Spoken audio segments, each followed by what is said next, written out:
সামনে রয়েছে এরকম 151 ফুটের বজরংবলীর মূর্তি। আমরা ভেতরে গিয়ে দেখবো এখন। বাড়ির বিশাল বড় একটি শিব ঠাকুরের মূর্তি রয়েছে, রয়েছে মা গঙ্গার মূর্তি।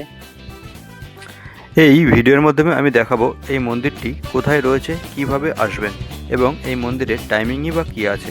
তাহলে চলুন আর দেরি না করে ভিডিও শুরু করা যাক।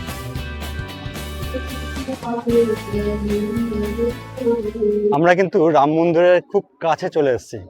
অযোধ্যার রাম মন্দির নয়, এটা হচ্ছে নিউ টাউনের রাম মন্দির, আমাদের কলকাতার নিউ টাউনের রাম মন্দির। একদম খুব কাছে চলে এসছে।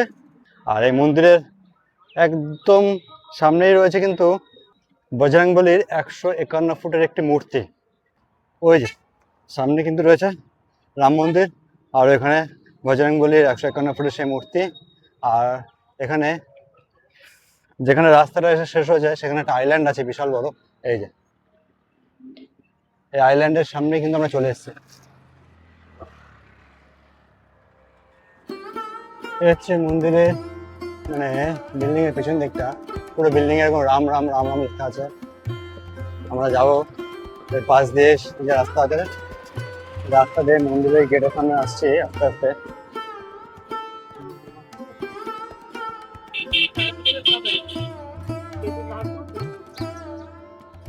এই যে চলে এসছে, এই হচ্ছে শ্রী রাম মন্দির, যেটা নিউ টাউনে তৈরি হয়েছে। আর একদম মন্দিরের সামনে রয়েছে এরকম 151 ফুটের বজরংবলীর মূর্তি। আমরা ভেতরে গিয়ে দেখবো এখন, বাইরে থেকে দেখছি। আর মন্দিরের বাইরে কিন্তু এরকম অনেক দোকান রয়েছে যেগুলো পুজোর সামগ্রী বিক্রি হচ্ছে।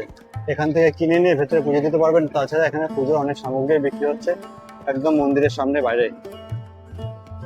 তাহলে চলুন এবার জেনে নিই এই মন্দিরে আপনারা কিভাবে আসবেন। এই মন্দিরে আসার জন্য সবথেকে ভালো রাস্তা হচ্ছে ইকো পার্ক 4 নম্বর গেট। এটা শুধু মাথায় রাখবেন, আপনি যে কোনো জায়গা থেকে কিন্তু এই ইকো পার্ক 4 নম্বর গেট আসার বাস পেয়ে যাবেন।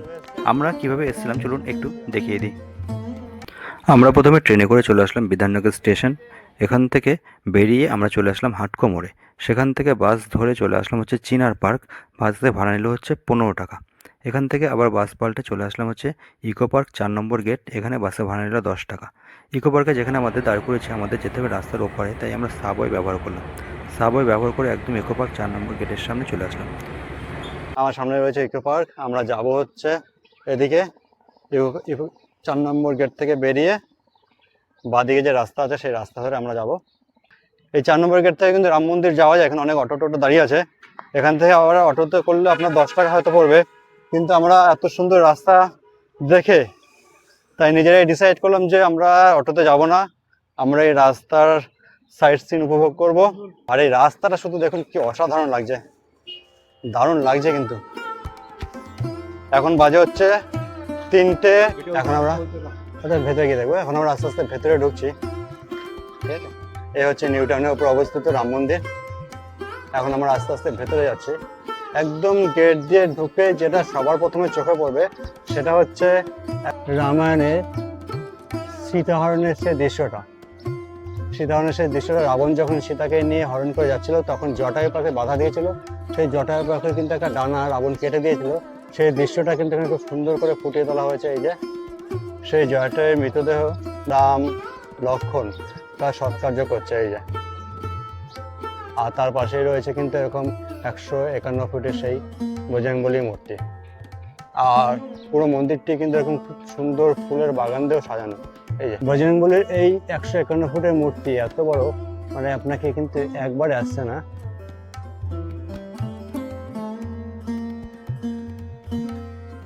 এখানে একটি বজরংবলীর মূর্তি রয়েছে, তার পাশে এই যে।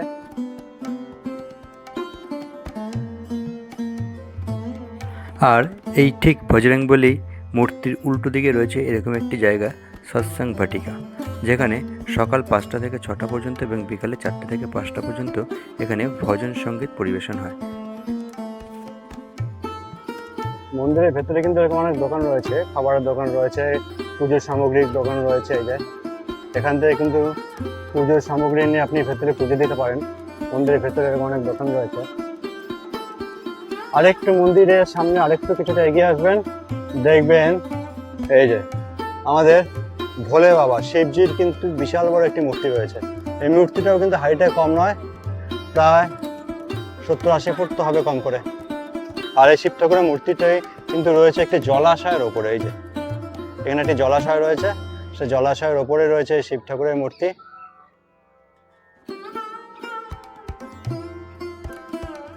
আর এই জলাশয়ের ওপরে রয়েছে মা গঙ্গার মূর্তি। এই যে এখানে রয়েছে মা গঙ্গার মূর্তি, মাতা গঙ্গা। এবার যাবো আরেকটু এগিয়ে যাবো ওইদিকে। মূল মন্দিরে এখন আমরা প্রবেশ করিনি, মূল মন্দিরটি সামনের দিকে রয়েছে, আমরা এখনো যাইনি। আচ্ছা, রাস্তা ধরে সামনে আরো কিছুটা এগিয়ে আসলে এখানে আরো একটি গেট পড়বে। সেই গেটে প্রবেশদ্বারে রয়েছে এরকম বজরংবলীর সেই রাম সীতা দৃশ্যটি, যেটা বুক চিরে রাম সীতাকে দেখেছিল, সেই দৃশ্যটাও কিন্তু এখানে রয়েছে।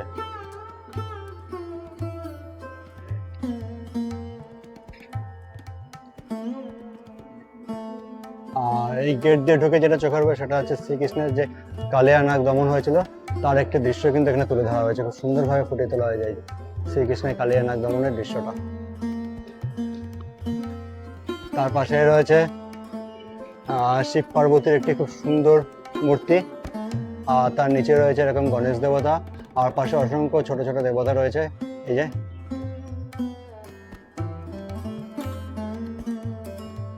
বিষ্ণুজির একটি খুব সুন্দর রথ রয়েছে, যে রথে 1 2 3 4 5 6 7খানা ঘোড়া বিশিষ্ট একটি রথ রয়েছে। এই যে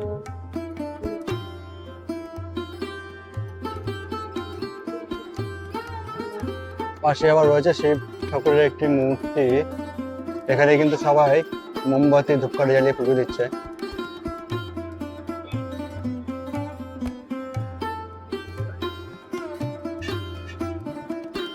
আচ্ছা, মন্দিরের ডান দিকে একটি মন্দির রয়েছে, সেটা হচ্ছে জিন মাতার মন্দির। এটা হচ্ছে জিন মাতার মন্দির। এই যে জিন মাতার মন্দির, এটা হচ্ছে জিন মাতা।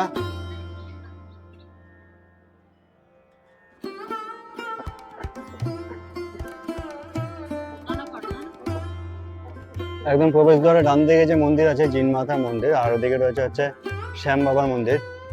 এই যে, আর এটা হচ্ছে শ্যাম বাবার মন্দির।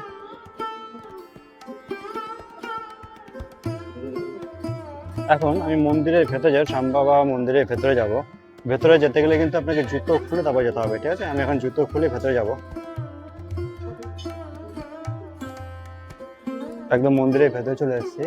এ হচ্ছে মন্দিরের সিলিংটা খুব সুন্দর দেবদেবী দিয়ে বেশ সুন্দরভাবে চিত্রিত করা আছে, দারুণ লাগছে কিন্তু মন্দিরের ভেতরটা। এই হচ্ছে মন্দিরের ভেতরটা, অনেকটা জায়গা নিয়ে কিন্তু মন্দিরের ভেতরটা করা রয়েছে। মন্দির ওটা হচ্ছে জিন মাতার মন্দির, আর ওটা হচ্ছে শ্যাম বাবার মন্দির, খাটু শ্যাম বাবার মন্দির।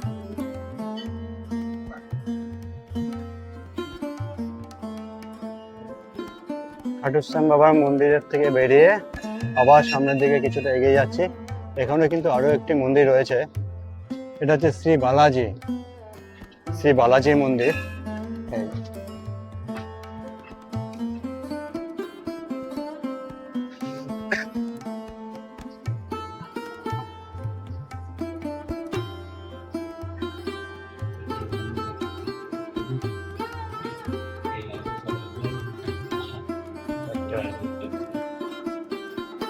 এই মন্দিরের সামনে রয়েছে একটি বিশাল বড় শিবলিঙ্গ।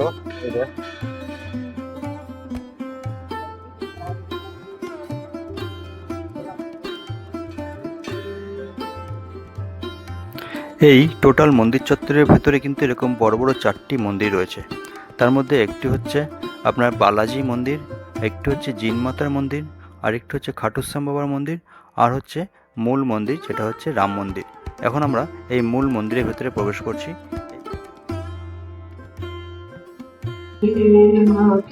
এই মন্দিরে কিন্তু পুজো দেওয়া হচ্ছে। এখানে বজরংবলীর পুজো হচ্ছে। এই মন্দিরের ভেতরে কিন্তু অসংখ্য দেবদেবী রয়েছে। চলুন এবার এই মন্দিরটি বেশ ভালো করে ঘুরে দেখে নিই।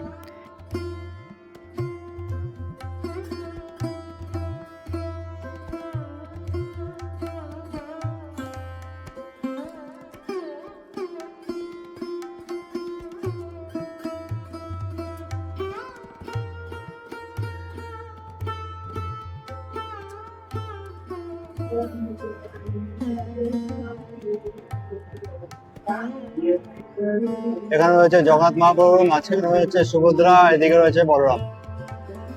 জগন্নাথ, সুভদ্রা, বলরামের মূর্তি কিন্তু ভেতরে রয়েছে।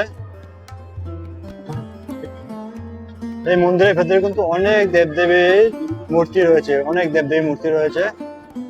আমাদের কিন্তু মোটামুটি এই রাম মন্দির পুরোটা ঘোরা হয়ে গেল। একদম গেট থেকে শুরু করে নিয়ে একদম ভেতরে যে কটা মন্দির আছে সব কটা মন্দিরই আপনাদেরকে দেখালাম। আচ্ছা, এবার এই মন্দিরের ভিডিও আপনাদের কেমন লাগলো একটু কমেন্ট করে জানাবেন। যদি ভিডিও ভালো লেগে থাকে তাহলে কিন্তু অবশ্যই লাইক, শেয়ার ও বন্ধুদেরকে শেয়ার করে দেবেন। তাহলে আবার আসবো কিন্তু অন্য একটি ভিডিও নিয়ে। ততদিন আপনারা ভালো থাকবেন, সুস্থ থাকবেন। Thank you.